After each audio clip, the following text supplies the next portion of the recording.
both my mom and my dad's families were Catholic. They were cradle Catholic. In fact, they met at St. Luke's Catholic School as third or fourth graders or something. And so the faith was always a part of the rhythm of our life.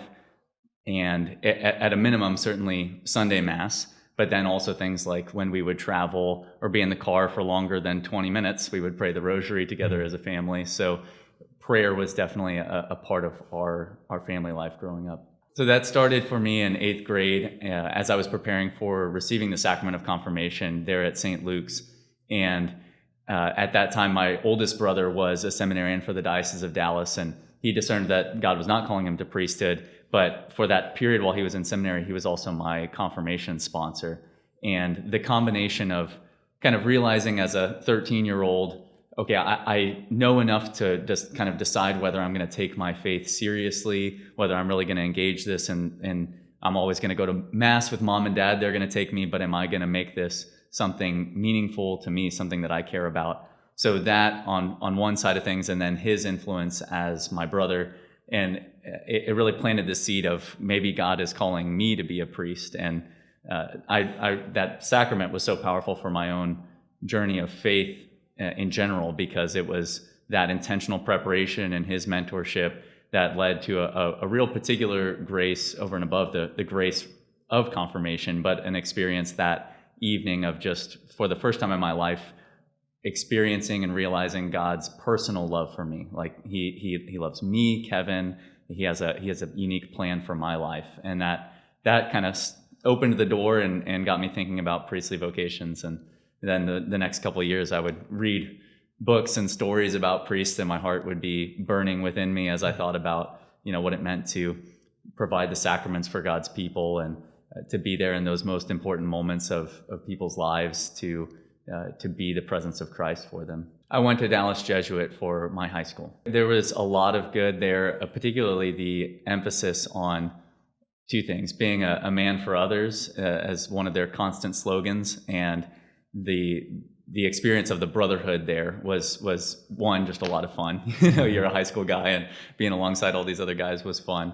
But that being formed in a mentality of service, and that was what was most important in that formation, along with the other slogan that we heard all the time is finding God in all things. And Ignatius of Loyola has continued to be an important patron for me from then and all the way through my seminary formation. And so getting introduced in a more rich way to his spirituality, to his story, was really part of my formation that began there at Jesuit. In my senior year of leaving, going to seminary at that point, and I was really seriously thinking about that, or going to A&M. Those were kind of the choices. And a silly moment is that in sort of a beautiful but maybe immature faith, I prayed this novena to Saint Therese at the time, and, the infamous rose novena, give me a rose on the 9th day. And I asked for a red rose if she wanted me to go to A&M, and a white rose if she wanted me to go to seminary. And I was going to the St. Anne's Perpetual Eucharistic Adoration Chapel a lot. And on the 9th day, I went into the chapel to pray, and there's the monstrance in the middle. And on one side, there's a whole bouquet of just red roses. And on the other side, there's a whole bouquet of white roses. I was like, that is completely unhelpful. You choose. Exactly. And that was the message. And really, in a later, more mature faith, realizing the beauty of God was saying, right now, I want your choice to be what's central. I want you to choose where you want to go and continue to keep me at the center of your life, and the ultimate vocation will unfold from there. I was very much involved in the campus ministry at St. Mary's and the Aggie Awakening retreats, theology of the body groups, Bible studies, a lot of things there with that vibrant Catholic center. So formed a lot of friendships there. A lot of friends who right after graduation went off to religious life or to join Focus or to enter seminary in different dioceses. So it was another, building on the St. Anne's youth group, that experience of just constantly being surrounded by people who the faith is their top priority, and that they would generously give themselves to Christ in these different ways it's so fortifying of your own faith to be around people like that. So it was a really, really beautiful 4 years there at A&M, a lot of treasured memories. And in the third year, I actually almost, I spoke with the then vocations director, Father John Sikowski, and we had a conversation about me possibly joining the seminary, which had been on my radar now since 8th grade, so 7 years at that point. And he was like, I could have finished my degree that third year and just left, and he kind of encouraged me to do that.